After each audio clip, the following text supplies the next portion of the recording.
1,500 counties. Through its programs, Journey into Womanhood, Girls Mentoring, Life Skills for Teens, and Parenting Education Coaching. To get involved with programs, volunteer, or donate, visit www.empowermentresourcesinc.org. Follow us on social media, facebook.com/empowerment.resources and instagram.com/empowermentJAX.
Good day, good people. Once again, you've got the grumpy old nerds in your ear.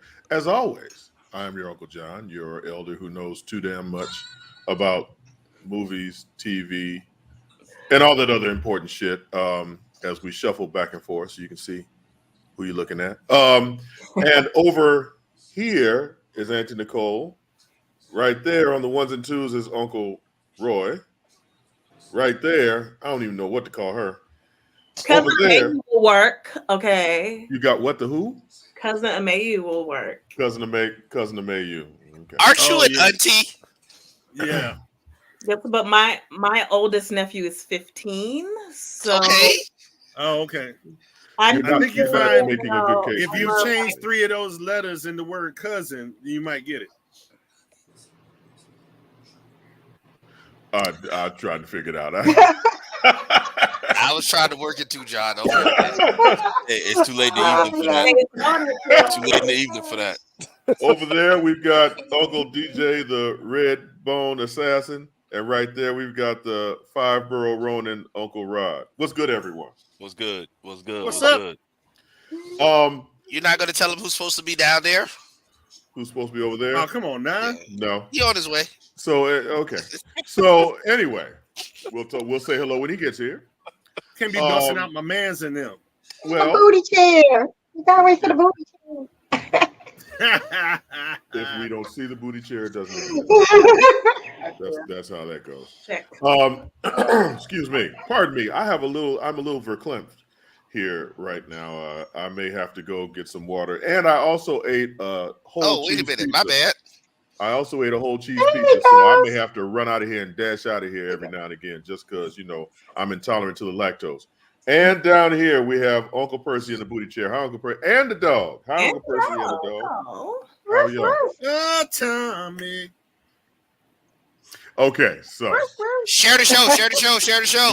Yes, please. If you are watching this I don't know show, how to first of all, dance with thank the you wind. so very much for taking time out of your busy schedule to come enjoy the tomfoolery with us. And please, share the show. We are the best show no one's watching. Boy, I got a little gas there. And our goal tonight is to have more people watching than are actually on your screen. It's already done. Well, we had it tied. We actually had 8 here just a couple seconds ago. What? Get out of town. Okay. So we're working towards it. We get there. So wait a minute. Was that us before we logged in? Is that how it works? No, it's not how it works.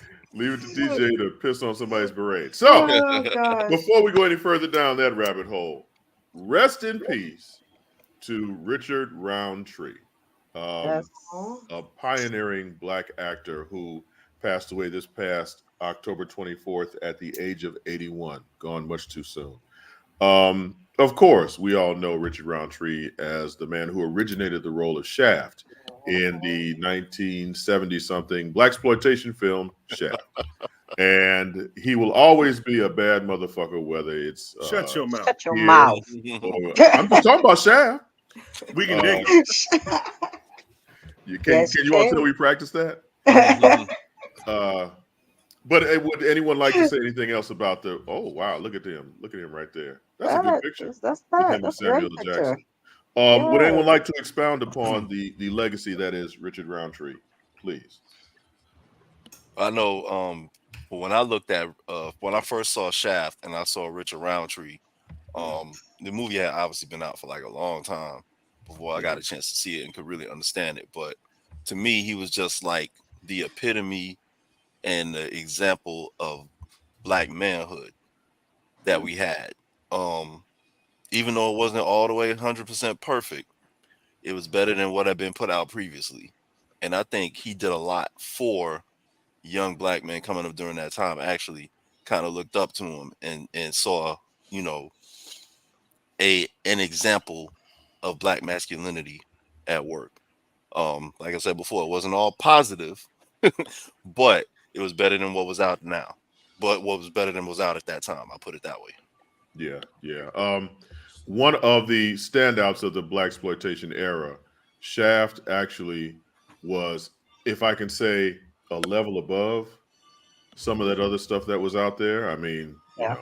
I like it. he definitely Actually had a really good plot. Yeah. Right. It was actually a good film. Right. I mean, Rudy Ray Moore was cool, but that was kind of like top cool. Right. In an era where we were not much more than our afros and our platform shoes, Richard Roundtree was much more than what the era wanted to portray. So definitely someone who deserves all the flowers. Again, going much too soon. Rest in peace, Richard Roundtree. So now that we've done that, this is a special NERDaween episode. That was terrible. I'm sorry. I tried. Is that what that was supposed to be? NERDaween episode. I was like really lost. It's really lame, and I apologize. I got it. I liked it. Well, thank you, cousin. It was some effort. We didn't even give Shaft 10 minutes, man. I tried. Okay, so we tried your to. Schedule. I tried to come up. You read the schedule? Shut the fuck up. Please expound upon that. Okay, so basically, all right. Go ahead. As the oldest motherfucker here, I gotta say that Uncle Rod is right on point because at the time, like, you know, I saw the Mac, I saw, you know, Superfly. At that time, I had hair, so I got called Superfly, and you know, in the 70s, you know, it's like, yeah, I'm Superfly, you know, pimp, blah blah blah blah blah blah blah, because that's all you really had, you know, to watch, you know. Bruce Lee was kicking ass. That was like, yeah, let me go over here because, you know, this representation over here, you know, just ain't quite making it.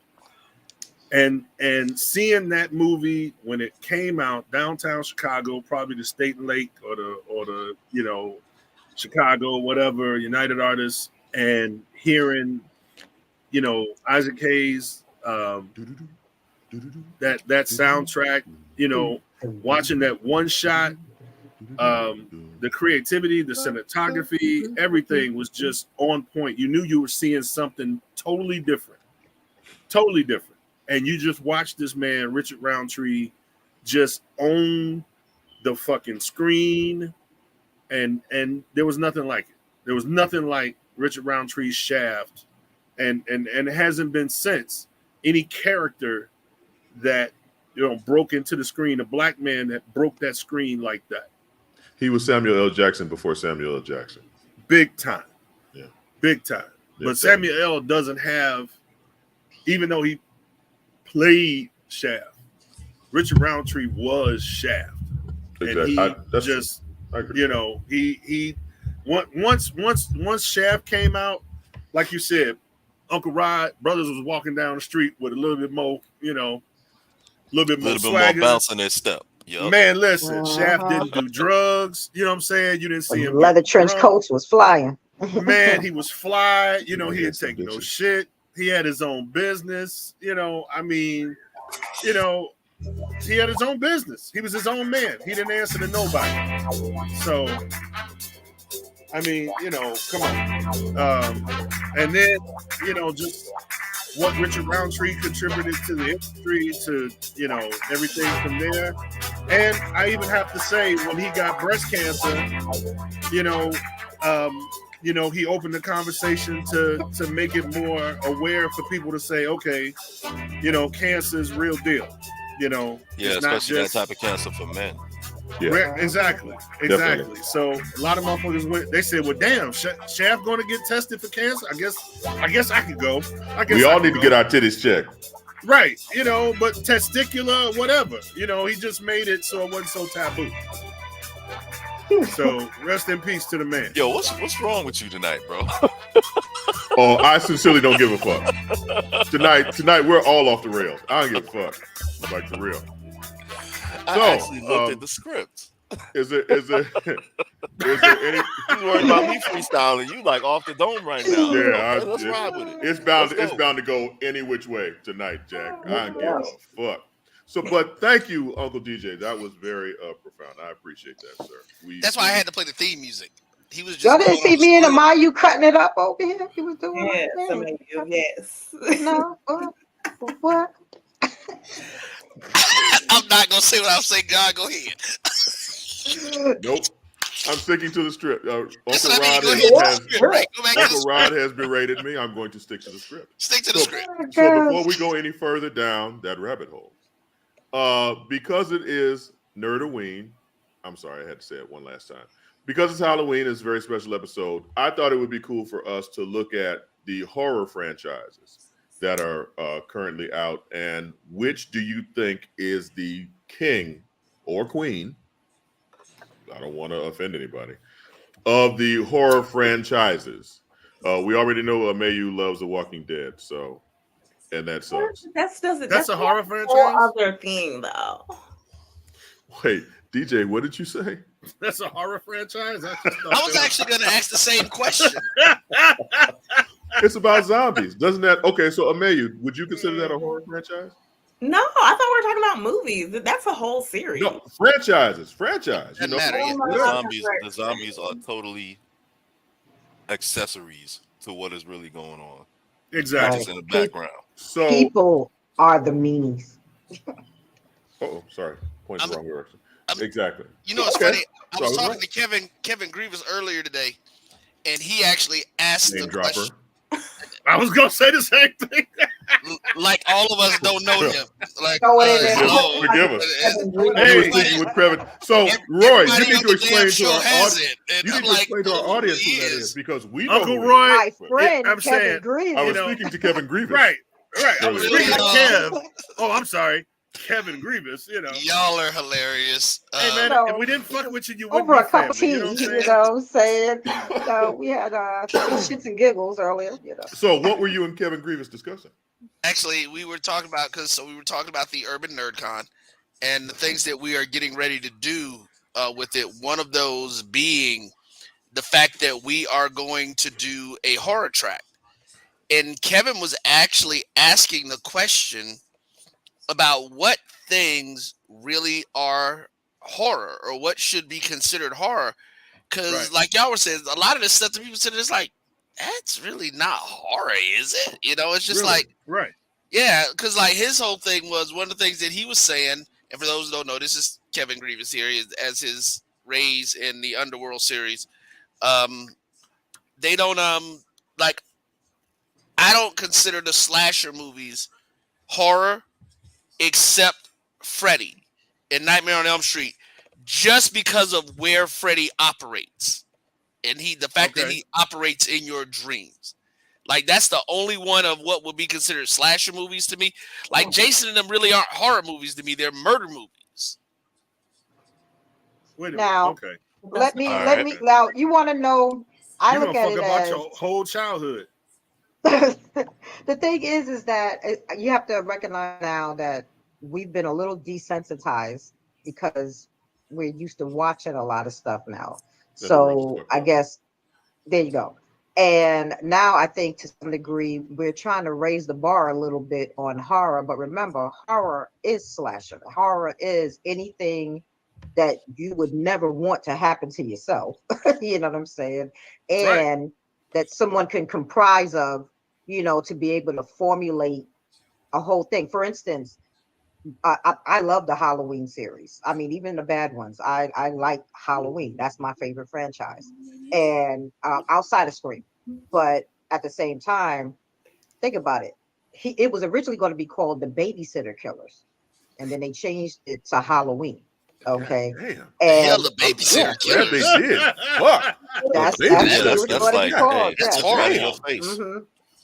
We But gonna think get about good it. in That's horror, what it too. initially was. But when you think about, say, for instance, people like Wes Craven and John Carpenter and stuff, that is what they did. Anything that had to do with gore or blood. And honestly, those movies back in the day, Halloween, the original one, maybe had a tablespoon of blood in the whole movie. Okay, and it was still Wait a minute. horror. Did anybody die in The Exorcist? The preacher, I think, didn't he? I don't. But that The motherfucker was pastor? scary. I haven't watched. Listen, man. I I saw The Exorcist. I for the won't first watch time. The Exorcist no more. I saw it for the first time when I was young. It scared the hell out of me. Yeah, That's the the out of me. Right. Exorcist is scary. But that's what I'm saying. Movie It's theaters to when me y'all were horror. young. No shade, but that was like in the actual theaters. Yes, back in the day. Yeah. That was a true Wow. movie. Yeah, That was we a had good theaters movie. back then. She say this shit like she's not an 80s baby. Really, damn it.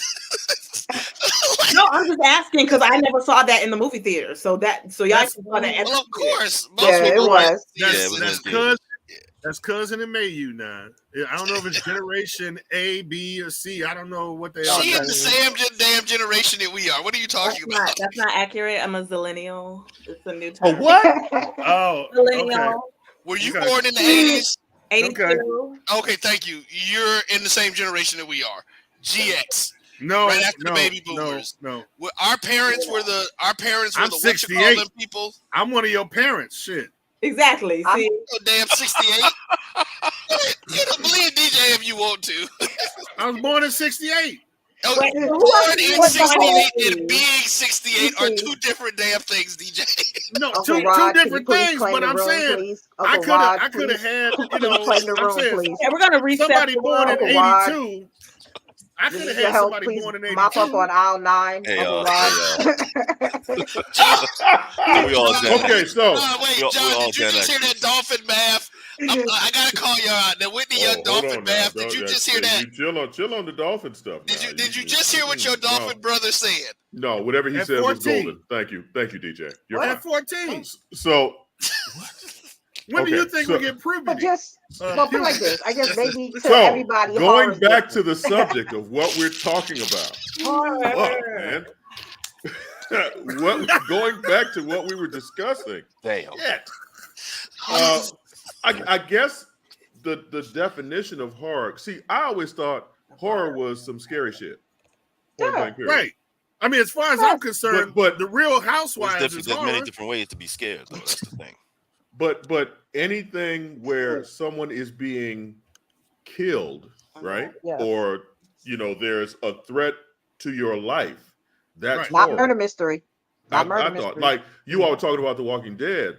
Like, okay, so the zombies are actually the peripheral threat. The people are the Right. real threat, but it's still within the world of an Yes. apocalypse, essentially. You know what I'm saying? It's still that world. So I would consider The Walking Dead and Apocalypse, all its yeah, a lot of various black weak people ass don't see that. franchises Survive. to Come be horror. You're fighting for survival, essentially. Like, but That's me. actually a genre. It's called survival horror. Right. survival Right. horror. Right. Exactly. That's the video games that I like to play. Mm-hmm. Okay, so Oh, but it's damn. still You better that than me. horror track. Kyle said Yeah. less than eight MFs get killed is not horror. Right. I mean, he's right. He's right. So okay. So let's go around. What is your favorite horror franchise? Anybody? Halloween. Halloween. Okay, So Auntie Nicole said Halloween. Nicole said Halloween. Okay. Okay, for me, and maybe it's a zillennial thing, I'm gonna go with Scream, but like not the I later, love Scream. not the later ones though. Like, but the first Right, two right. was pretty. Right. pretty The first two or three? Yeah, first 2 or 3. Yeah. Okay. Next. Somebody said Final Destination. Vincent Godfrey. Ooh, that was We got the whole Godfrey family up in That's a here. good Hey, one. everybody. That's Hey, a good guys, one. family. Yes, Final Final Destination. Destination. That was kind of wild too. Like that had me Yes, like they are. looking I'll around. never corners. drive behind a truck with a bunch of trees on it ever Yeah, it again. had me like looking around corners and picking stuff up. Got me and- looking at roller coasters a whole new way. Yeah, all that. Look, didn't want none of that. Right. Okay, let me ask you all this. Would Jaws be considered horror? I think It is supposed to. Yes. It's Yes. supposed to be, yeah. Yeah, Yes. a little bit. Really? Yeah. Yes. IMDb. See, that's the Absolutely. part for me. It's just like Yeah. What's the difference? Wait a minute. But see, What's the difference between Jason Voorhees and Jaws? Them motherfuckers both live in the water. no, Jason don't live in the water. That's He where lives was in found. Camp Crystal Lake. He Irena. was dead. He That ain't died water? in the water. That ain't He water. died in the water. Yeah, but that's He what. Okay, drowned. never mind. You know what up? Semantics in this motherfucker. Okay. You know, I think I'm kind of tied Came though. through your dreams. But yeah, Come on, Rod. Come on, Rod. I'm kind of tied. I kind of like the Nightmare on Elm Street series, Mhm. Yeah. but I also like Hellraiser. so. There you Clive go. Barker. There That you go. Those are my 2. But Yeah. Hellraiser, the third one, Hellraiser. when they got to the The third last one, one is weird. I It's cut that. weird. Look, I had to cut that off. It's That weird. Hellraiser stuff. I guess because it brought in the religious the religious aspect of it, Yeah. and that shit just freaked me out. But yeah, that Not just Hellraiser that. and Nightmare on Elm Street, like I'm sorry, Irena said that shit had me scared to go. Both of them had me scared to go to sleep. Just be like, Hellraiser you was sit up for a motherfucker. couple of days, like I'm all right. I'm all right. But Jaws Hey, had man, me scared to swim in any body of water. I could have been in a pool, and I was scared to go into water. But anything with that box, anything looking like that box, I didn't even Man, touch. listen. I didn't go Yeah. near it. No, I you're didn't- right. So I want to You answer don't that know after question. that. That question right there, the difference between thriller Thriller and and horror, Yeah. I think is the body count is different. Okay, big time. And B, the way the storylines. A thriller is more, sometimes to me, leans more against a mystery. That's not I horror. agree with that. Yeah. Okay. Oh, And so in Jaws horror, it's just straight up, you know what, some supernatural or some crazy ass dude or somebody is coming at you. good. And the body count just keeps going. As you notice in every horror movie, you have the first one and the body count gets higher in every succession. Okay. So that is the biggest difference between thriller and horror. So, okay, I have a question because you all poo-pooed The Walking Dead. What about the George Romero Living Dead movies? Oh, fuck Are yeah. those Dead, horror? Dead. Fuck yeah. That's horror. That's a movie. Evil Dead is horror. Yeah. Evil Dead is horror. Right. Evil Dead is Not definitely Evil Dead. horror. Not Evil Dead 2. Not Evil Dead 2. Or And 3. definitely not House. Definitely not House. That was awful. House. Oh, that movie with Grace American Hero. I remember that. Yes. Believe yes. it or not. He was in something else besides that. Oh, Lord. Carrie. Wow. Oh, he Okay. was wasn't he was the in boyfriend Carrie. or something? In Carrie, Yeah. yeah. Carrie. Something like that, yeah. There you go. Exactly. The thriller, it means, You guess about the body count know, hard. You know somebody gonna die. yes. Okay. Okay. Now, okay, That's how I look how at about it. how about this? For me, growing up, Tales from the Hood. Anybody thought that was Ooh, horror? Cujo. Is that horror? Cujo? it is, Yes, and I it was gonna was. say, I was Yes. just gonna say, Stephen King's horror series. I mean, his horror books that were made Right. movies. Uh-huh. That series, Yes. a lot of his shit. Carrie Carrie Carrie scared the shit out of me. was scary as crap when I was a It kid. was, man. but that was it wasn't. Wait a minute. It was not as scary. The whole movie wasn't as scary as the last fucking 5 seconds when that hand came out the dirt. there you The go. whole There you motherfucking go. movie was not. I mean, it was, was drama. good. It was It scary. seemed like drama, right? Man, listen, that hand came out the last 5 seconds of the movie.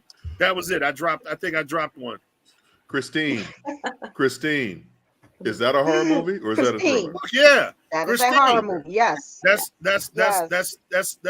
Stephen King. I love that movie.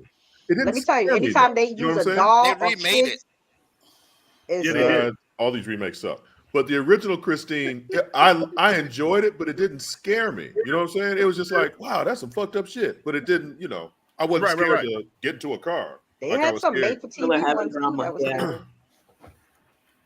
So, Urena, did I say that correctly? Urena. You know what? Miss Black, how about that? Boom. Miss Black.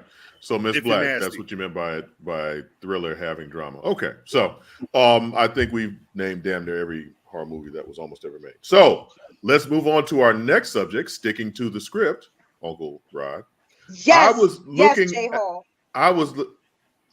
Jay Hall. I thought she said something else. Yes. Night of the Scarecrow, Trilogy of Terror. Trilogy of Terror. Salem's Lot was wild too. Joint. And Salem's Lot, I had to cover up all my windows. Okay, but those movies. I guess they were movies. They were TV movies. Okay, so looking at our next subject, I was watching something on the Tickety Talk, and they were showing Arnold Schwarzenegger still lifting weights, and they were showing. He can. Who's the other one? Yes. Mm-hmm. They were showing good money for them. Sylvester. They were showing Sylvester Stallone still lifting, and we all know Bruce Willis is suffering from dementia now. Mm-hmm. And it got me to thinking, aphasia. Who are the new action heroes? Like Bruce, Arnold, and Sly. Those were the major ones, right? Yeah. And then you sprinkle in a little Action Jackson or some other stuff. Jason Statham. Wait. Don't sprinkle in Action Jackson. That was a real American hero. Okay, forgive me. Action Jackson stands right with him, but he's an old ass motherfucker too. So, who are the new action heroes? You said Jason Statham, but he's kind of up there too. Jason Statham for a while. He came out later. Yeah, he's not as old as they are. He's in his either his late 50s or his early 60s. I don't think. No. He's in his 50s. He's 56. There you go. He's in his 50s. Yeah. But I saw this movie. I saw this movie a few days ago. You got friends and shit, huh? I do, right? And it was with this guy. I think this franchise is going somewhere. It was the Equalizer. Mm-hmm. That motherfucker bad. That would be a Denzel Washington. Yeah, but he's only like 68. He's not 70 yet. Okay, so I'm looking at. David, we'll add his son to that list because they're trying to make him that. I'm looking at 30 or 40-year-olds like Taylor Kitsch. Taylor Kitsch. Who's isn't Taylor Kitsch? Isn't that the kid from the vampire werewolf thing? He played in The Covenant. He played in Friday Night Lights. I was a big fan. Oh, that wasn't the Twilight kid. Yes, he played the werewolf. Friday Night Lights. That's Taylor, somebody else. What else has he been in? Okay. The Terminal List. So the new superheroes for the next, I would say The Rock, even though he's a little bit up there, he's still current and the body's still banging. So I'm gonna give it to him. Jason Momoa. Yes. Yeah, that's what somebody said earlier in the chat. I'm also gonna agree with Jason Statham too, even though he's a little old. So, I mean, if you still got it and you still making the movies and the abs are still abbing, then.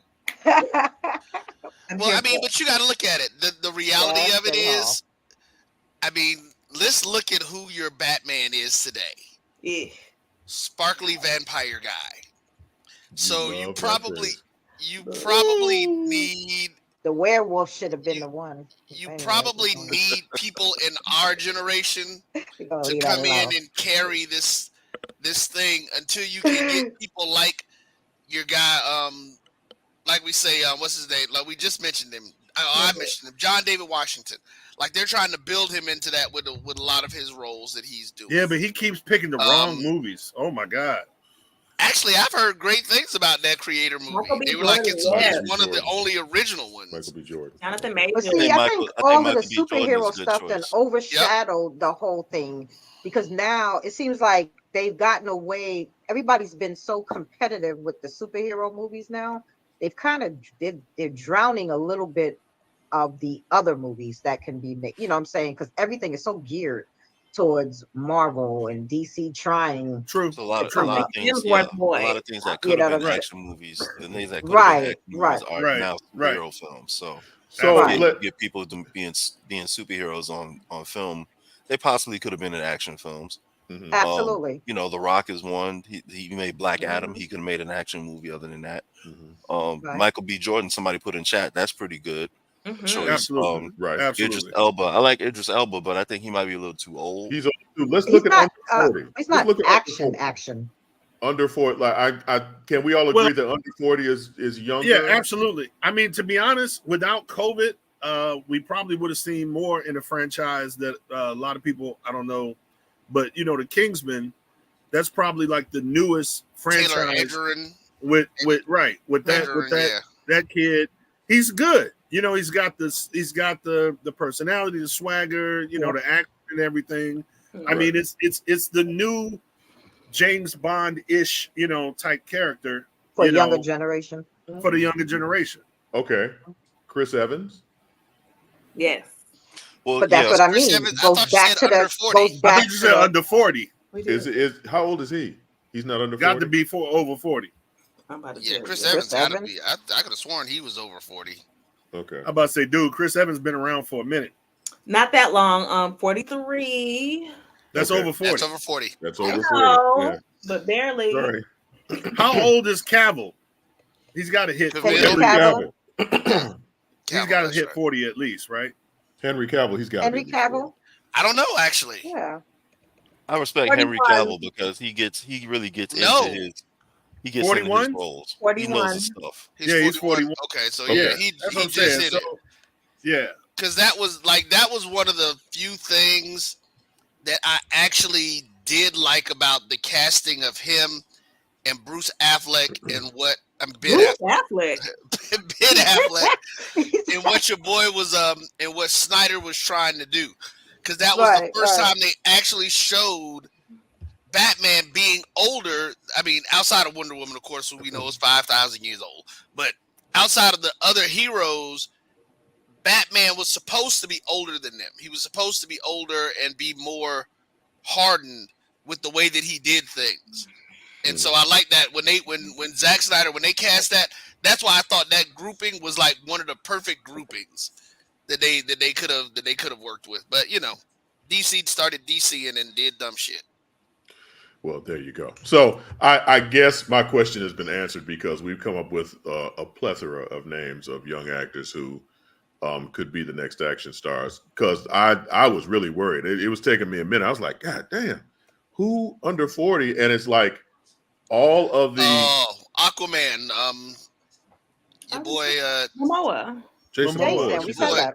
not that Aquaman. I'm talking about the Black Manta guy. We're not talking about Aquaman himself. You said Aquaman. I was man. thinking about the movie. Somebody just made him because he was also the guy in Watchmen. Oh, I'm not even going to try and pronounce that man's name. But Yeah, I don't know how to what say you're his talking name. about. Yeah, so. Yahya Abdul. Percy's in the chat. Percy, why are you in the chat and not on the screen? I don't understand that. Percy on the toilet on his phone. Damn. Shots fired. And I think Anthony Mackie show ain't under 40. Wow. And I think, no, he's not. I think that is the perfect segue for our first break. So, Yes, John Majors, definitely. DJ, He under 40 too. He might be. Ooh, after these messages, we'll be right back. Itchy, squirmy, scratchy, family not getting clean? Get Charmin Ultra Strong. Go get 'em. It just cleans better. With a diamond weave texture, your family can use less while still getting clean. Goodbye, itchy squirm. Hello, cream bottom. We all go. Why not enjoy the go with Charmin? At Hampton Law, our primary goal is to provide non-traditional yet effective solutions and redefine the approach to client legal concerns. As your trusted legal advisor, we believe in sophisticated, personalized services that eliminate the confusion and complexity sometimes associated with legal matters. Our high standard for client care and concern, coupled with our extensive legal knowledge and skills, make Hampton Law a resource focused on the protection of the client's interest and overall goals. We value our clients and truly enjoy working with them. Visit thamptonlaw.com to conveniently schedule an appointment online. Tamika Hampton Esquire, 1631 Rock Springs Road, Suite 336, Apopka, Florida, 407-494-1471.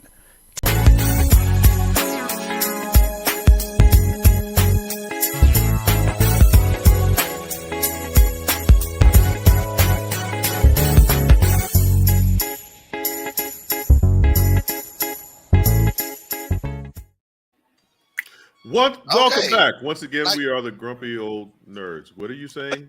Like trying to figure out what the hell just happened. We came back from the commercial. Yeah, no, it was something different that went on. Don't worry about it. You're in the show. You're dancing DJ. I'm all off. Okay. All right. So, coming up next, we haven't talked about this show in a couple weeks, ad nauseum, like we usually do. But Loki season 2, episode 3. I'm gonna go ahead and say it. I don't like it. I don't like it. That's surprising because I mean you've loved everything so far on Disney Plus. I mean everything. Don't mention She-Hulk. I dug She-Hulk. That damn WandaVision. Loki is like a bad episode of Doctor Who to me, and that my world revolves around Doctor Who. Traveling and it's becoming way too convoluted. Mm-hmm.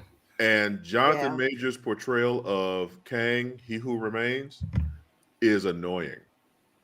The tics in how he's talking and just the way he's acting, it's distracting to the point of I can't even hear what he's saying. You mean Victor Timely? That variant of him? I don't want it. I don't want it. He's a variant of Kang. Yeah. I think but I think that's part of the whole thing about who it is. Because remember, Victor Timely is supposedly the one who actually creates the TVA. Right. From the way it goes. So, Timely. Still annoying. Still annoying. So, that's a play on Marvel's old name, Timely Comics. I'm sure. Yeah. Tatum didn't like WandaVision either. It's okay. Good for you, Tatum. Tatum, that's why you're all-star in my book. But we were all waiting for Mephisto to come out.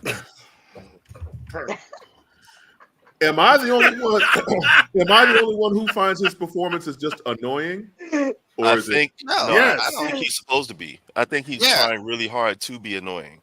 And to make it so different from the other variants. Right. He's doing it to make it so different from Kang. You see a huge difference. Now, is that personality or all those tics annoying? Oh yes, quite evident that they're annoying as hell. But I think he's doing it. He's kind of like almost like overselling it in a way. Kinda. I don't think he's overselling it. I don't think he's overselling. Again, it's one of those.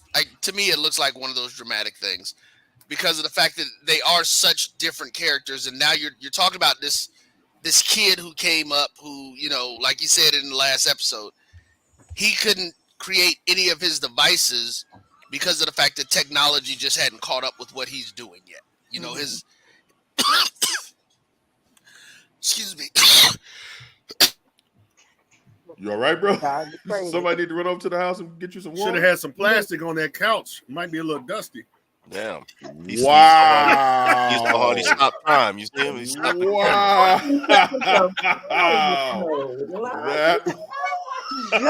So what happened with y'all? What happened? What did y'all see? We are. That's all we got. That's all we got. You got stuck, but you back. Yeah, you got stuck, bro. We thought you were in a horror movie, but you seem to be okay now. So no, I actually like it. I think he's doing a good job. I think a lot of folks. It is hilarious to me. All the people that jumped off of his bandwagon with thinking that that Marvel was going to get rid of him. I'm like, they have built the entire next 3 phases around this character. They ain't switching him out. They built it around the character. They could find somebody else to be that character. I don't really want to. I didn't think. Right. She had. Okay, you know what? What are you trying to show us? Please stop saying that Megan Good had anything to do with him saving his career. That's not what he's saying. It's saying Jonathan Major's ex-girlfriend arrested for assaulting the actor. The actor. Oh, that's the way she's put. I thought it was the other one. Yeah, because that. You so quick to jump on me. Leave me alone. I didn't do that. That whole Megan Good, and I love. Listen, I'm a Megan Good fan, and that whole narrative about her being the savior of his career is wrong. That article is the savior. The fact that she's just being supportive. Like one would think that she would. Megan Good could save me any motherfucking day. So, as we were discussing, the episode of this season of Loki. So I liked how it started, with the Loom and all the other shit. But now maybe it was just last week's episode because there was a lot of exposition and a lot of setting up who Victor Timely is. Like, I kind of dug that Miss Minutes. Oh, by the way, we spoiled shit. I kind of dug that Miss Minutes was starting to fall in love with him. I thought that was kind of creepy. Weird to me, but okay. It was creepy, but she's AI. She's an AI. But it was scary, right? So that was fucking Skynet about to kill all of us. AI can do whatever the fuck AI wants. You give the machine free will, they will experience all these emotions, and she was falling in love with Victor Timely. So I thought that was interesting, but it's just Jonathan Majors. Please dial it down just a little, please, brother. And it's just me. Y'all watch the show and enjoy it. I didn't dig it. No. Yeah, I think it's just the separation of Victor from the rest of the variants. Yeah. Anytime you have a show dealing with time travel and timelines, it can get very, very convoluted very, very quickly. I need which will make it calculus very, to very understand annoying. it. Well, I'm looking forward to it. The new episode comes out tonight. I'm waiting to see where they go with it, and I definitely am looking forward to seeing how they tie this in. With his different variants, because that's going to be interesting. Did you notice that, like he said, we spoiled Shiznit in here? Did y'all see the when he was talking about his greatest invention, the thing at the end of it where he had his where he went back, the thing he went back to get? Yeah, what was that? The little thing. It was the ship he was in Quantumania. Oh. It's actually his time travel ship. Yeah. Let's just ignore this comment from Mario. Let's move on. So let's read that. You traditionally don't like when great writing takes the time to build something. Not your thing, John. All right. Thank you, Mario. One of our cherished viewers. One of our VIP platinum. He has a platinum package in our viewing. DJ is trolling. I mean, like, for real. So, Mario, because we're struggling with viewership, Mario, you are welcome to your opinion. Other than that, suck my ass. So, Percy, you awake? Alrighty. Did you enjoy that nap, Percy? You good? It's past Percy's bedtime. Spider-Man shirt on. Okay, yeah, he's asleep. Okay, so up next, there is a book out now, MCU: The Reign of Marvel Studios, which talks about everything that's going on with Marvel up to this point. And one of the issues not issues, but one of the sub-talking points in this book is they're talking about what is and what isn't Marvel canon. Now, I enjoyed Agents of S.H.I.E.L.D. I thought that was a great show. It started off kind of slow, but once it got going really well. Now, at the end was kind of wobbly, but from seasons 2 to 5, it was rock star status. And they're saying that show wasn't canon. They're saying that Runaways, which was on Hulu, isn't canon. Basically, everything that's Marvel Television, which was before Marvel Studios, there was a Marvel Television and there was a Marvel Films. Now, everything is under the whole Marvel Studios. But they're saying everything from Marvel Television, including the Netflix shows, which was Luke Cage, Daredevil, Jessica Jones, so on and so forth. Those are not canon. Wait, hold on. I think we saw two different things then. I saw one that said that they were canon. They were Kevin Feige supposedly clarified and said they're canon. They're just other timelines. No, they're not canon. Anything from Marvel Television is not canon. We saw two different things. I literally saw that earlier today. Where does that leave Agent Coulter? Agent Coulter? Yeah. Phil Coulson, you mean? Phil. Damn, my bad. Yeah, I was wondering. I'm like Coulter. I'm like, I watch a lot of MSNBC. I think about Mike Coulter, who plays. Right. I was thinking about Luke Cage. I was like, huh? Mike Coulter. That's it. There you go. Plays Luke Cage. But no, so Agent Coulter, I guess he's dead, right? So technically, right, he would just be dead. He would just be dead. Okay. Because one of the big questions I had for Agents of S.H.I.E.L.D. was, since it was supposedly supposed to be a part of Marvel canon, when were they going to reintroduce him back to, like, the Avengers formed and did all this shit? because in his memory. But hold on, you alive now? Where's that going? So, no, because of that, Agent Carter, right, Vincent? Agent Carter, throw that out the window too. None of these are a part of the quote unquote sacred timeline. I guess we're calling it the sacred timeline. Well, now okay, so that's the difference. That's what I said, John. Right? They're not on the quote unquote, as we're learning about it now, the quote, the sacred timeline, but they are canonical, because that was the term they used. I wouldn't have come up with that shit. They use that on the article. They're canonical based on the multiverse situation. So that's what they were saying, and they said that Kevin Feige actually confirmed that they're just not in the main, whatever the main sacred timeline, main continuity, Earth, which I believe is Earth 616, is the one that they're using to do the thing, which makes no sense to me. Why it would be Earth 616 is the comic book continuity. Mm-hmm. Okay. So yeah, they're saying that all those shows are, because apparently they're gonna, from what I read, they were gonna tie them in and tie the different shows in to do some different stuff to them. Whether they just reference them to bring them in or all that stuff, but supposedly they said they were all canonical, just in different timelines. I think you just like saying that word. I do. Shit's kind of weird, but I do. Yeah. So, this is one of the things they put out there. It says in a preface written by Kevin Feige in the MCU timeline book, it clearly treats everything not included in the book, i.e. Marvel TV and other Marvel film projects, to be part of the larger multiverse and not part of the MCU sacred timeline. Right. So, in terms of being canonical, if I may use that term, it's not canonical. I just like saying it. That means those TV shows and all that other stuff are branches from the sacred timeline. They're branches, right? They're branches from the sacred timeline. Right. So, so that means may not have been pruned by the TVA, because the sacred timeline. They got to come out now and destroy that timeline. I love it. Yeah, I love it. Have not been pruned. Right. Exactly. Yeah. There's the sacred timeline is the few timelines that are pretty much the same, which allow He Who Remains / Kang to come about into power. Exactly. You know what? That's one of my favorite parts of is it Endgame? I think it's Endgame, when old girl is talking to David Banner, the ancient one, and the ancient one, and after he finishes explaining everything, he's like, "Oh damn, well, why would he even give me this?" And she goes, "Wait a minute, hold up." She's like, "Shit, maybe I'm wrong."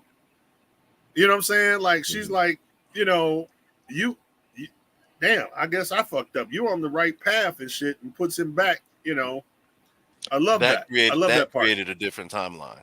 Yeah, absolutely. That would be what they would consider a nexus event, a major event which creates another timeline. But that part, whoever wrote that, that was genius.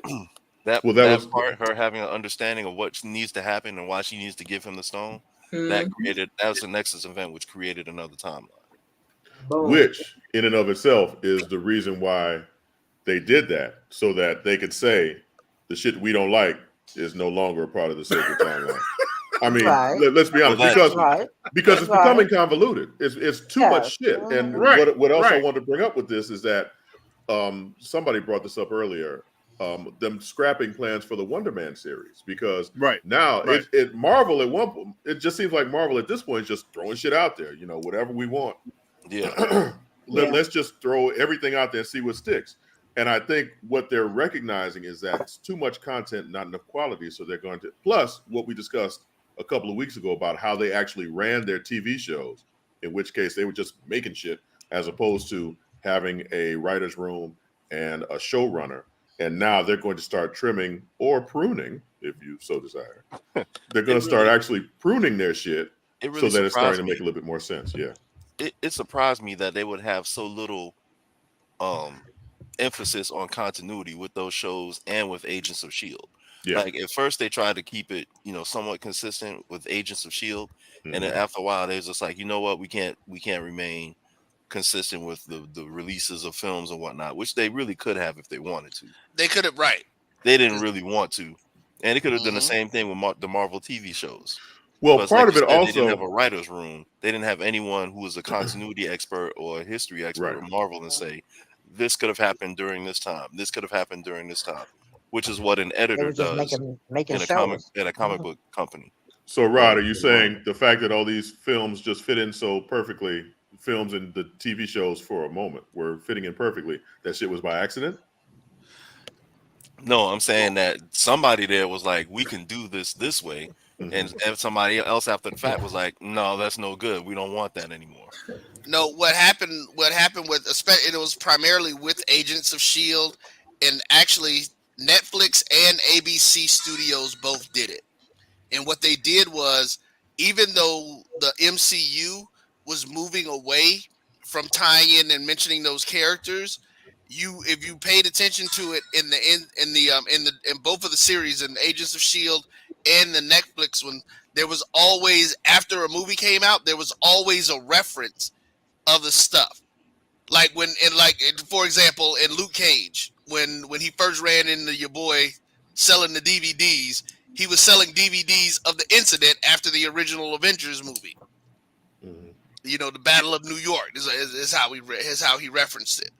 And then it's the same thing with Agents of S.H.I.E.L.D., like when they brought Lady Sith in, you know, because the chick had escaped from something, and the way that they tied in a couple of movies, they specifically, Agents of S.H.I.E.L.D.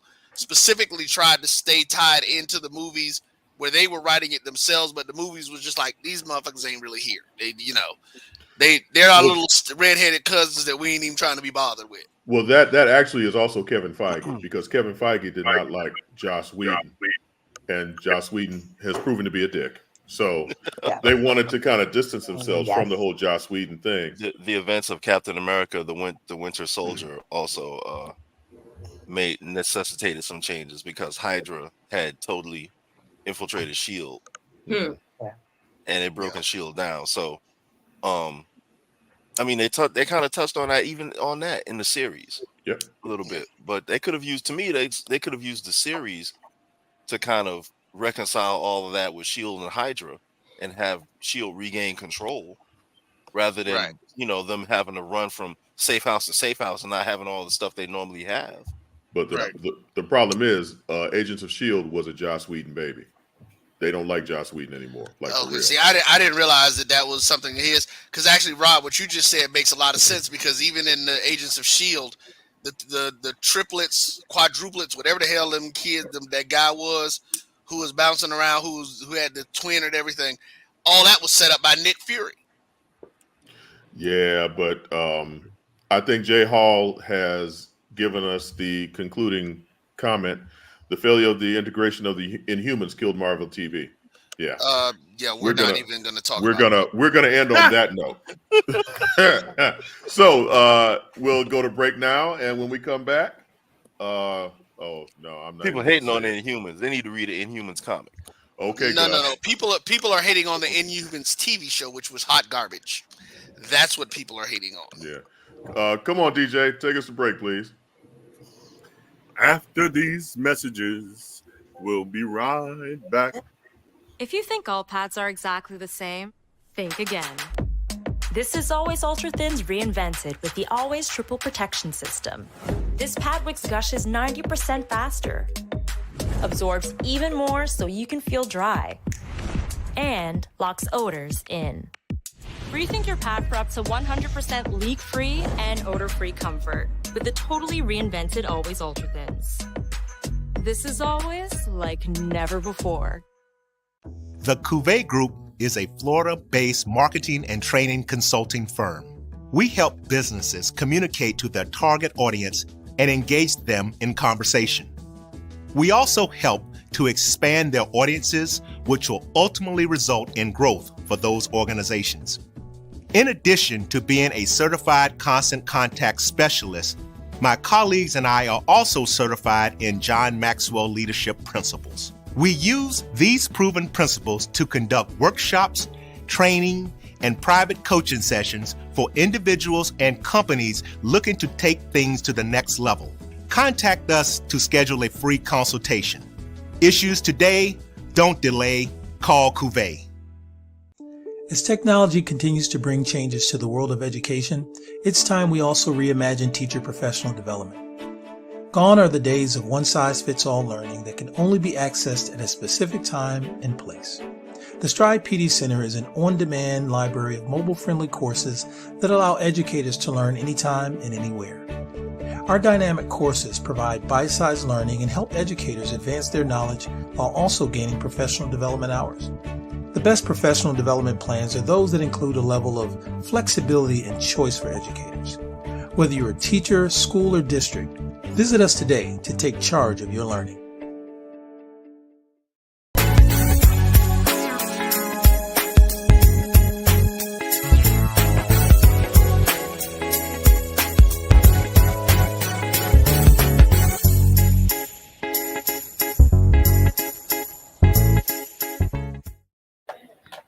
Welcome back. We are the Grumpy Old Nerds. I'm Uncle John, and there's a whole bunch of other people. So, Auntie Amayu, and I'm going to call her Auntie, damn it, because she's old. Auntie Amayu had to leave. Bye, Auntie Amayu. We'll talk to you next week. Actually, John, wait. She gonna roll while she's driving. I asked her to drop in because I actually wanted to share something, John. I don't know if you actually saw it. Yesterday was the six-year anniversary of the first time she came on the show. Yeah, I saw that. Wait, damn. That wasn't her. Wow. Damn. I hope she wasn't driving. she was as surprised as anyone. Nah, that was just the garage, y'all. That was just the garage. I'm still with us. Okay. Oh, okay. All right. Did you got one of them doors you got to lift up yourself?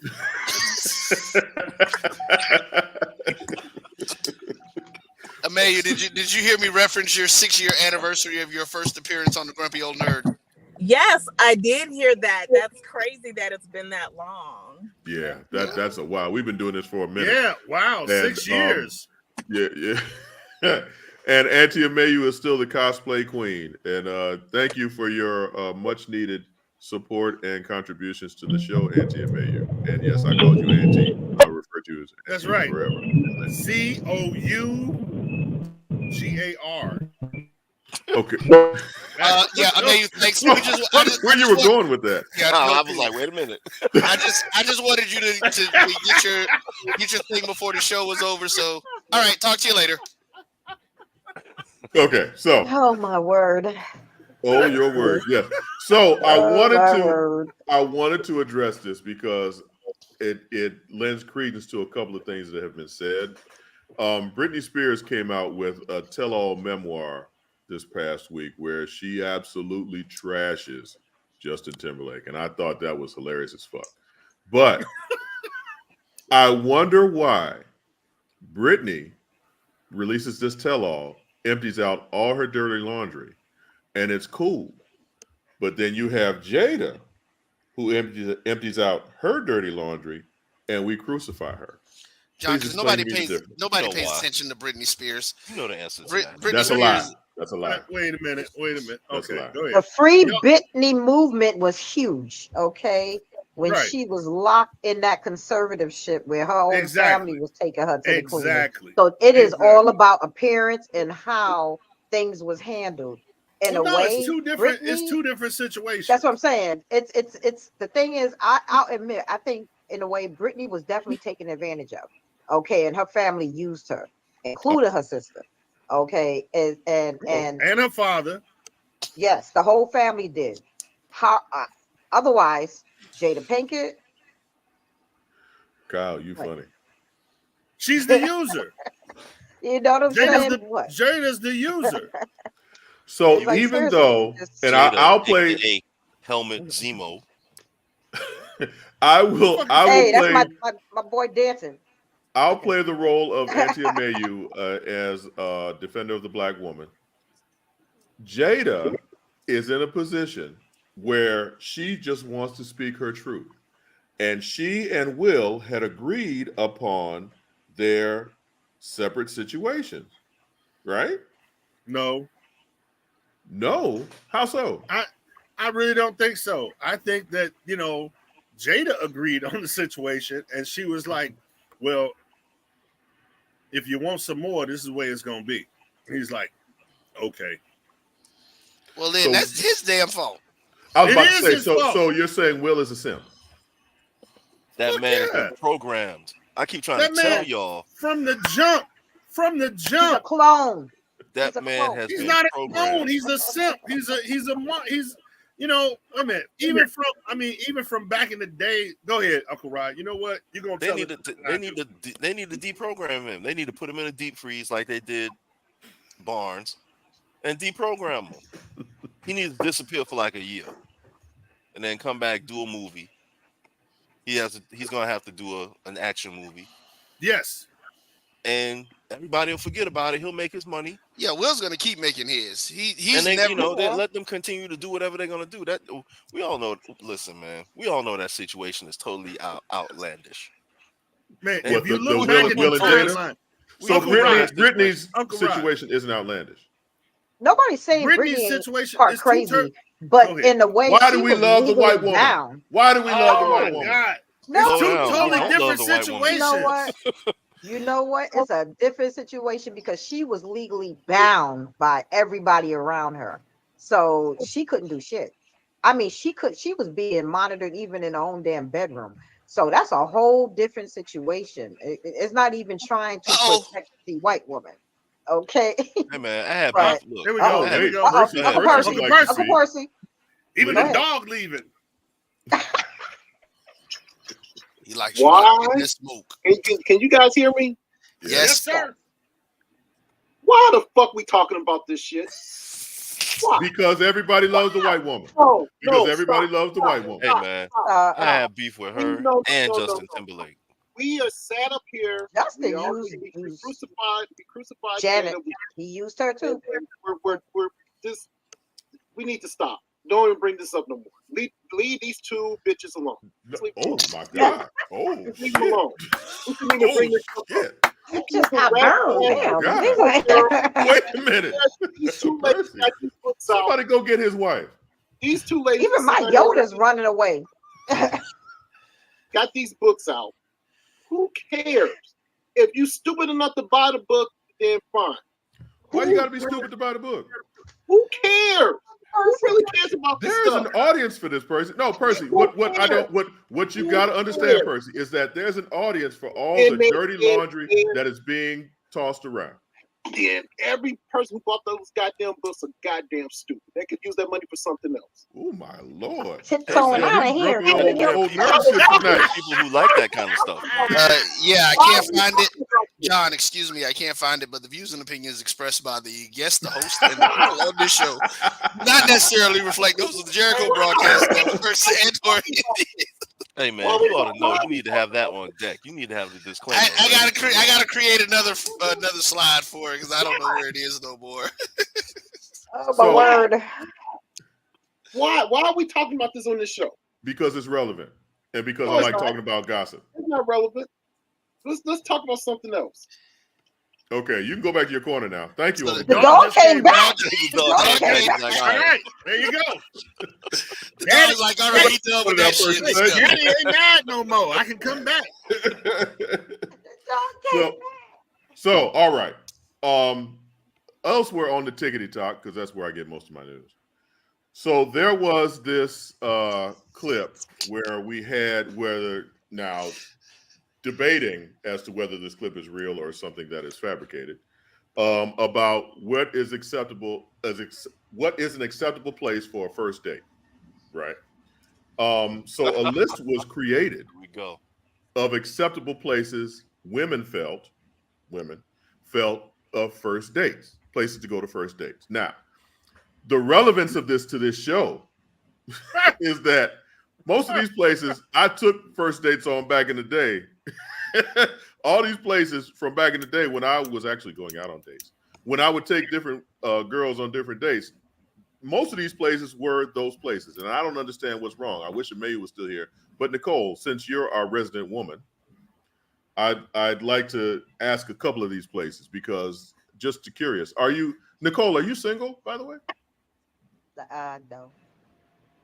Oh, Somewhat. shit. Say it again. Somewhat. Damn. Somewhat. Somewhat. Somewhat. That means yes. Oh, God. That means yes. Sort I'm of. sorry, I didn't mean to put you on blast like that, baby. But I got a woman way over town. So Nicole, so Nicole, seeing as how you are a seasoned woman, what would you feel is? Oh, we got the list right here. Do these, if a man takes you on a first date to any of these places, is it just like no automatic? Is she still here? Yeah, she's just behind the motherfucking list. Okay, you got me blocked. He's Don't behind block the list. me. So what's wrong with this list, or is this list accurate? There's quite a few things on this list What's wrong with you, man? that would not be a first date for me. Okay. Really? Okay, let's I'm go. about to tell you. Let's go. Okay, Come on, let me know. so I mean, if we're gonna go to a restaurant or even just get coffee, I'm good. Okay. But what the fuck I'm doing at the gym for a date?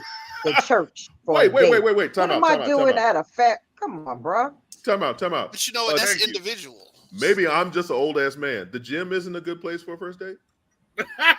Hell no. But see, no, you know what? But see, Why it would depends I be on. at a gym? It But see, it depends depends on on who the people are, right? Because Nicole, so basically, Nicole, you're saying you don't work out. But listen, You're not coming to my house on a first date, okay? And stuff. Look, Number that's six, probably the one. That's probably the one that everybody number seven? understands. That you're Right. not going to show up to somebody's house on a first date. No, that's crazy. But what Yeah, I'm saying, that's what I'm saying. There's several things on this list that I would never have done on a first date. And quite honestly, I don't mind just having coffee on a first date. I'm just as simple as that. But there are quite a few things. I mean, a sports event, hey, if you have tickets and you just happen to want me to come with you, hey, that's wonderful, and so on. But a hookah bar, no, don't smoke. Okay. Let's see. The church, yeah. I'm honestly, really, the church. That sounds like We somebody can trying go to to come with church. you. Okay, let me tell you something. Okay, let me tell you something. Oh, Some of the most wickedest. Okay, some of the people, a lot of people know somebody wants that other person to be into God, but the other person ain't into God, but they don't mind perpetrating. You know what I'm saying? It's so on to She had to come back. be on date. Shit. Okay. Look, I'm looking at this list, and I think it kind of depends on it depends on where you are in life. Like John, like you said, in college, that top 4 in college, somewhere that requires a long drive.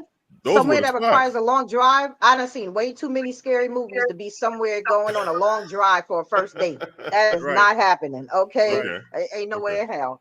And in college, that top 5 is fire. I don't know what you're talking about. No, the top 5 is cool. If that's what we doing, actually, And six even like, okay, six. Cheesecake Factory is like grown people restaurant, right? Yeah. If you in college and you taking a date, or you having a date at Applebee's or Chili's, that guy really likes you.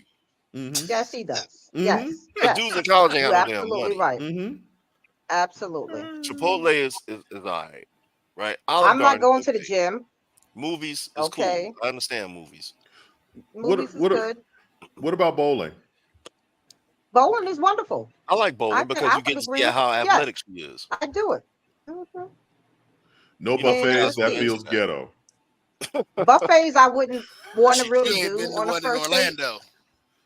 I mean, seriously, I wouldn't want to do a buffet on a first date because it's just a little too much. Too many people. That's keeping it real. She grab real. Too many plates and you know what's up. Man, listen. I mean, family functions, I would probably want to wait. I seriously, I would want to wait. Yeah, I wouldn't want to do a I don't want you family seeing my function on a family. first date. Yeah, I don't You know even what I'm know. saying? Right, I don't want to see your family. I don't know if you crazy or not. Right. You might want to see their anything that family. requires you to be at my house or your house, that's a no on a You first might date. want to see their family So, like, though, 'cause then you see how crazy they are. well, true. Where they get it from, and you say, But okay, that's why you do a that's why you do a background check. Kyle, but, that's a good idea. You know what I'm Thank saying? you, Do a Tatum. background check. Thank you, Tatum. You know what I'm saying? But the movie night thing with Netflix, Hulu, that's a no because that requires us to be at somewhere to where we're watching this on the TV somewhere. So it's either his house or my house. That's a no. Okay. I like ice I'm cream. sorry. Ice cream date. Ice cream is a wonderful first date. Yes, I think that is fantastic. Like I said, number 22, that's a hard no. Okay. Yeah. Okay. Yeah, that's crazy. No, I agree with you on that one. That's, I agree that's with a you. hard I no. wouldn't even want to be driving. Look, I can't take nobody on no ice cream. Okay. I like bowling. Nightclub is no. And right now, just so you know, going to the movies and a bar just for drinks is a real date because them drinks is expensive and movie tickets is expensive. So that's like that's a legit date right there. Right. Okay. Yeah, I think we all agree that Waffle House is a hard is no. athletic. You take a bowling. What? Yeah, I agree with T.O. I think Waffle House is a hard no. Waffle House, I would not go to probably No, only because it's just not.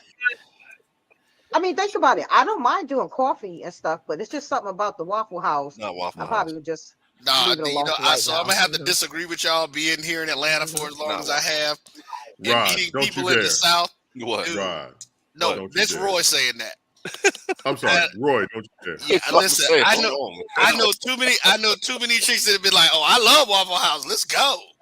I'm like, I didn't even like Waffle House at first, personally. Hold up. Let's First of all, I don't like Denny's, so I'm good.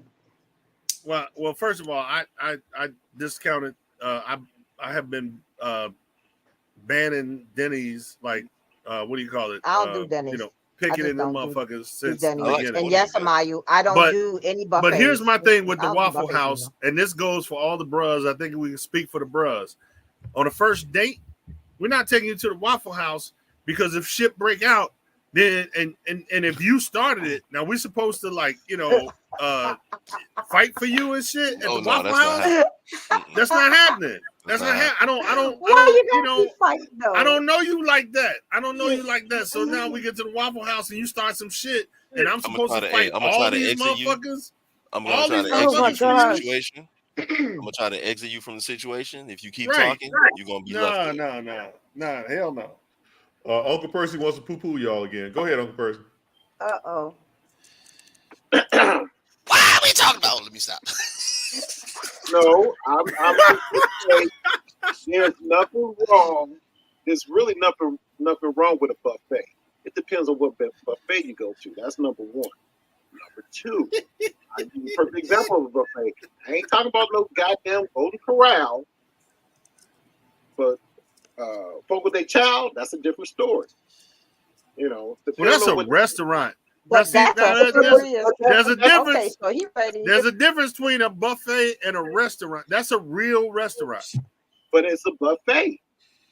It's buffet. It's really not as Brazilian. No, see, okay, Uncle Percy, real quick. Uncle Percy, let me just say this real quick. This list was not made from somebody from Chicago, because the thing is, in Chicago, we have an extensive amount of neighborhood restaurants, phenomenal restaurants from every genre, from every type of cuisine and culture.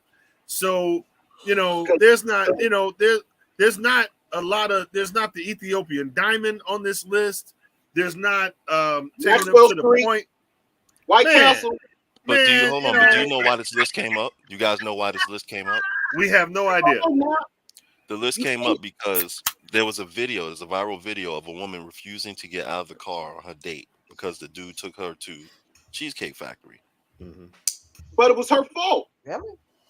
I know it was her fault. What happened? It was her fault. We got She was that an hour video? late. You got that video? Wait. Amazing said that video's not real. Amazing said that. Well, I saw that too. I saw that it was not. It was all staged. It was a skit. Yeah. And then So, but wait a minute. What was the premise? Huh? What was the premise? Like, was it She that was like, I look too good to get out of the car. You're not taking me to Cheesecake Factory. And he was trying to explain to her that, hey, we had a reservation someplace else. You were an hour late. So now this is where we're going. Okay, so she's wrong. She's wrong then. That's okay. Okay. That's But the whole thing was legit. like a skit. It was staged. And a lot of people thought it was real. And so that's why this list came up. Yeah, this was the trying to make next money phase on of it. TikTok. Wait, Waffle House is Junior Fight Club. Yeah, I would agree. Man, we went to Maxwell Street. I don't know about y'all. We went to Maxwell Street. Because that was the only place open at the time. Yeah, but that's wait a minute. See, that's after you take them somewhere. Okay, see again, Chicago. That's after you go somewhere to a house, house music joint. You dance all night, and then you go to Maxwell Street to get some Polishes and shit. That's how that works. Y'all talking about stuff that. Thank you very much. See, but that's what I'm saying. In Chicago, we got shit to do. We got a lot more shit to do in Chicago. LDM, that's a great idea. First date art class painting. No, it's not. Because you're gonna get there, and it's gonna be some naked motherfucker, on stage. No, that's not that. And you sitting there as a dude, and all these women are drinking wine and trying to draw this motherfucker's, swung and shit, the way that you sound like you've been to one before. What's going on? I'm just saying. That's not first date shit. You know what I'm saying? So now you got to compete with this motherfucker that's up on stage. Let's say, DJ, that's relationship type shit where you secure your setup. That's when you're a little bit more confident in your shit. You see a motherfucker up there, it's like, okay, I done already, prove myself. I ain't got to prove myself. But you got a motherfucker up there and shit that's hanging, and it's like, I'm supposed to draw that shit? No, I'm not doing that. But those classes aren't people, though. They usually like flowers or something. Those little art and drink classes. Not the ones with alcohol. I think that we have come to a point of no return with that particular subject. So, time for our last and final break, and then afterwards, Uncle Rod, do we have books this week? We have one. Okay. Very special one. Did you send the image? There is no image. Oh, okay. Okay. So for you. The DJ, if you don't mind. Let's all go to the lobby. Let's all go to the lobby. Let's all go to the lobby. If you think all pads are exactly the same, think again. This is Always Ultra Thins reinvented with the Always Triple Protection System. This pad wicks gushes 90% faster, absorbs even more so you can feel dry, and locks odors in. Rethink your pad for up to 100% leak-free and odor-free comfort with the totally reinvented Always Ultra Thins. This is always like never before. The Cuvée Group is a Florida-based marketing and training consulting firm. We help businesses communicate to their target audience and engage them in conversation. We also help to expand their audiences, which will ultimately result in growth for those organizations. In addition to being a certified constant contact specialist, my colleagues and I are also certified in John Maxwell Leadership Principles. We use these proven principles to conduct workshops, training, and private coaching sessions for individuals and companies looking to take things to the next level. Contact us to schedule a free consultation. Issues today, don't delay, call Cuvée. As technology continues to bring changes to the world of education, it's time we also reimagine teacher professional development. Gone are the days of one-size-fits-all learning that can only be accessed at a specific time and place. The Stride PD Center is an on-demand library of mobile-friendly courses that allow educators to learn anytime and anywhere. Our dynamic courses provide bite-sized learning and help educators advance their knowledge while also gaining professional development hours. The best professional development plans are those that include a level of flexibility and choice for educators. Whether you're a teacher, school, or district, visit us today to take charge of your learning.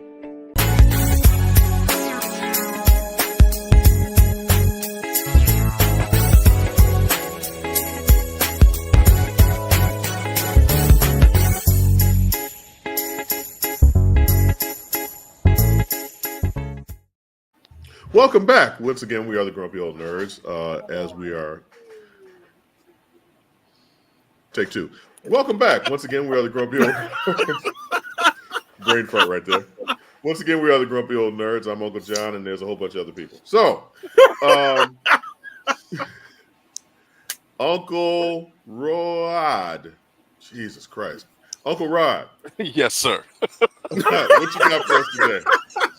All right. I just got off the phone. That just threw me all the fucking way off. So, Uncle Rod, what you got for us, sir? All right. Today in this section of books you should be reading, there's a lot of books that are out, and one in particular that's pretty popular now is the series X-Men. It's been popular for a long time for different reasons for different people. One of the major artists during the revival of the X-Men in the 90s was Jim Lee.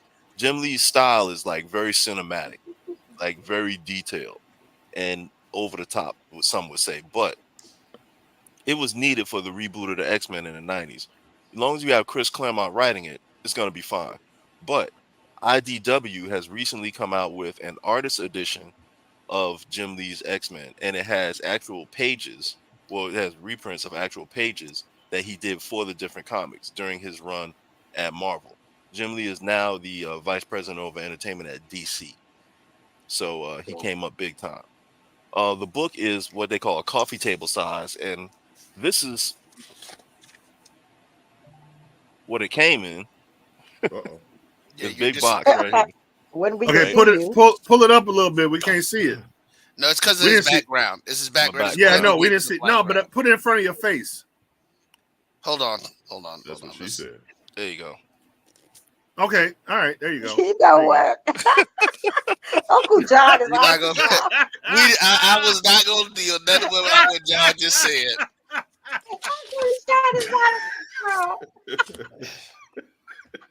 And it's huge. It's like seriously large.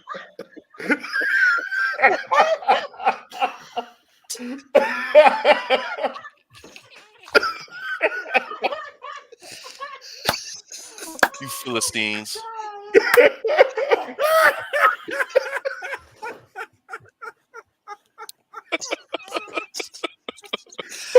I will be making sure I have a new disclaimer banner left.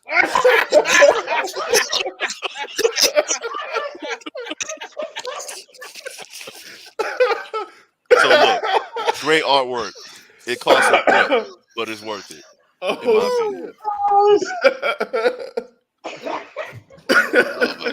Some of the pages there.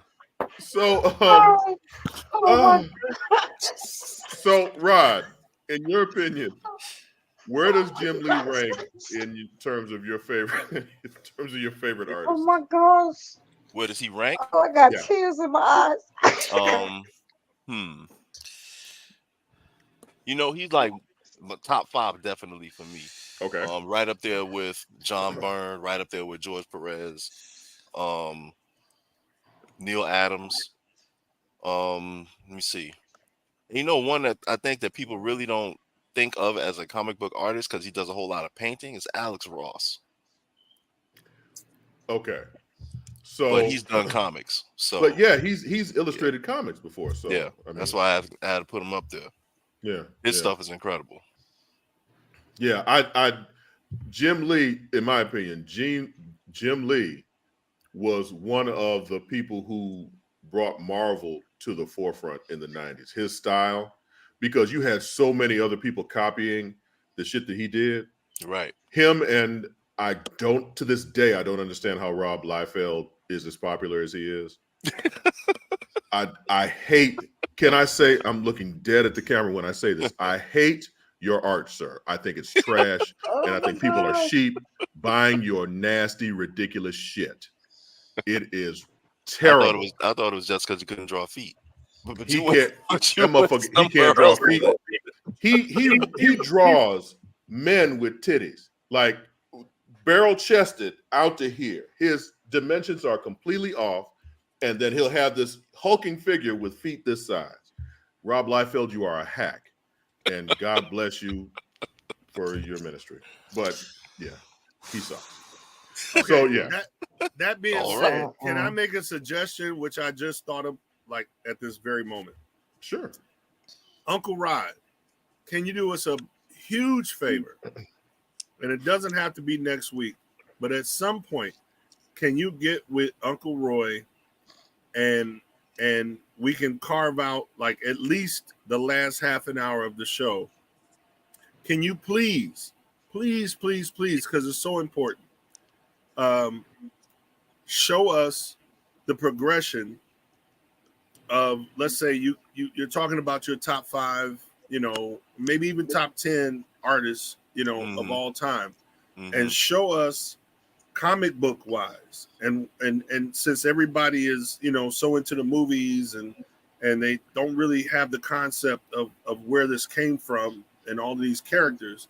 Okay. Take us through maybe, Wolverine, Wonder Woman, whoever, your choice. So basically what you're saying is like, the progression of important issues in their history, which kind of relates in to their TV, history movie. And how they evolved to what we know now as these important, canon, superheroes in our lives that are going to go for generations, but from where they started, started from the bottom. Now we here. I got you. And I think I got what you're saying. You know what I'm saying? Yeah. And that would be phenomenal to see how they evolved, from where they started. This artist, this is the founder of this character, the first person to ever draw this character, never drawn like this, up until and now. then up until now, but only, like I said, about a half an hour. You know what I'm saying? The last half of the show, give them a verbal 10 minutes. essay, if you will. No, but it's gonna be visual like a motherfucker. I'm gonna have all kinds of visual like a motherfucker, because a lot of people don't realize, how that, when casting, when people go into casting, the casting directors and the, that type of deal, when they start looking for the one who, fits the mold or whatever, Gal Gadot, from Linda Carter. Thank you, Linda Carter. Starting out our visualization on screen, to Gal Gadot, which there's a big difference, to how they look, but T.O. Superman. Say it again. Say it again. John, say it again. No, T.O. was asking whoever draws Rogue and X-Men from the 90s cartoon needs to come back. So that's what I'm saying. Artwork was that's what I'm saying. So I would love to see Uncle Rod pick his 5 from start to now and show the evolution and how, this artist did it in the beginning and how it is portrayed now. That would be fucking amazing. I'll work on it. I got some ideas brewing already, so okay. Get on that. Well, that is spectacular. We will do that next week. Damn, I just said, give that man some time. God damn. I said we'll do that next. I'm sorry, that a week? Rod, you got that in a week? I think I can handle it. You ain't got shit else to do, right? You ain't got no game. I ain't got shit else to do. You ain't got to coach shit. And there's a game next week on Thursday. All right. Tell them to move that shit. I'll get right on that. All right. Well,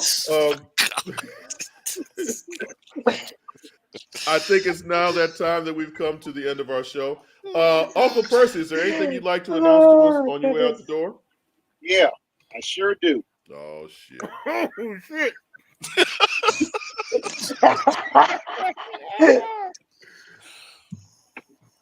So, I just want to say, I went to go see a movie that was 3.5 hours. Killer of the Flower Moon. Oh shit! You got to go see it. It's actually pretty good. Martin Scorsese did an excellent job. It's actually Martin Scorsese acting like Spike Lee, but he's Martin Scorsese in the movie. So it's let's put it like this. I put it up there with the other Spike Lee movies that make you mad at certain color of people. So it was 3.5 hours. It was good. It was good. So you're saying for 3.5 hours you sat there and you were riveted. Yes. Make you want to get up and punch somebody. Go scalp somebody. Yep. What was the name of it again? Killer of the Flower Moon. You're not going to find that in most of your average theaters, so you're going to have to probably search a Oh boutique no! theater. No, that's widespread. That's a Martin Scorsese film, man. Bro, That's this is widespread. Martin Scorsese. This is a wide release. Shit, I ain't seen much of nothing, but okay. Yeah. Where do you live? I'm sorry. Atlanta. Oh, This is Oscar. This is an Oscar bound. they still got theaters down there, right? Yeah. So you give that film gosh. a double thumbs up. Yeah, it was good. It was actually the three because trust me, we was falling asleep, but it was. Wait a minute, that just kind of threw everything off right there, Percy. Because they could have there were some lulls in the film which put you to sleep, but overall the quality was excellent. Is what I'm saying. Because this is the introduction of the FBI, and you have to watch the movie from start to basically towards the end of the movie, and then everything starts clicking in. You be like, oh, they were. I really don't want to spoil it, but it's a real good movie. Yeah. So Percy, give us a quick synopsis of what this film is about. So it's about the Osage Indians in Osage County. They was the richest Indians in America. They discovered oil on their land. So they was like the richest Indians. Actually, they was the richest people in that time during the 1920s. So what was going on was the white man was killing off all the male Indians by at first with alcohol. The husbands were starting to die off all of a sudden, and then the white guys would come in and basically marry the wives to get the money.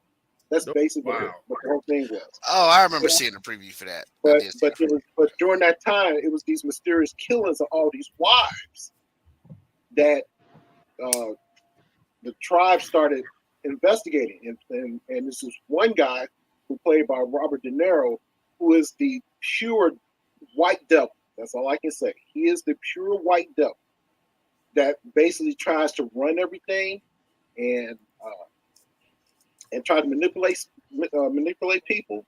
But at the end, he gets his due, and then he has a nephew who's this. That's I forgot his name. I can't stand it. I don't like his movie. Anyway, he marries his uncle, convinced him to marry this one girl, and they're trying to kill her off and all that good stuff. And it's also during the same time of the Tulsa massacre, so it was kind of funny how they kind of bring it all together. Whereas we knew about the Tulsa massacre, we knew about what was going on there, but we didn't know what was going on over here with the Indians, and it's never been told, and it's not even in the FBI records.